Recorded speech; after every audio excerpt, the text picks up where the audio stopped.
કેશોદના નુનારડા ગામે ચૂંટણીના બંદૂકે મારામારી અનેક ઇજાગ્રસ્ત સારવાર હેઠળ. કેશોદ નુનારડા ગામે તાલુકા જિલ્લા પંચાયત ચૂંટણીના બંદૂકને કારણે ભાજપ અને કોંગ્રેસ કાર્યકરો વચ્ચે અથડામણ થઈ હતી.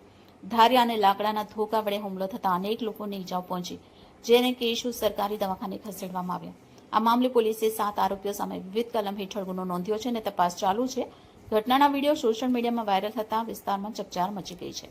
રિપોર્ટર હર્ષ બડા, A2Z ન્યૂઝ, કેશોદ. તારાભાઈ નારણભાઈ બારિયા, ગામ નુનાડા. મારા ભાણેજની વાડીએ, રમેશભાઈની વાડીએ અમે બેઠા હતા. 8 થી 10 જણા આવી અને ચૂંટણીના બંદૂકના કારણે હુમલો કર્યો.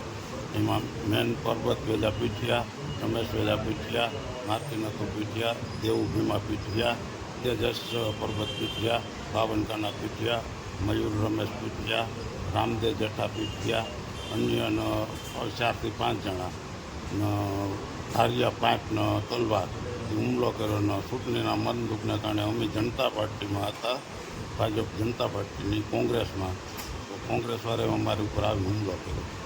હાલ તમે ક્યાં છો? સરકારી દવાખાના કેશોદ ફરિયાદ કરવા માંગીએ અમે.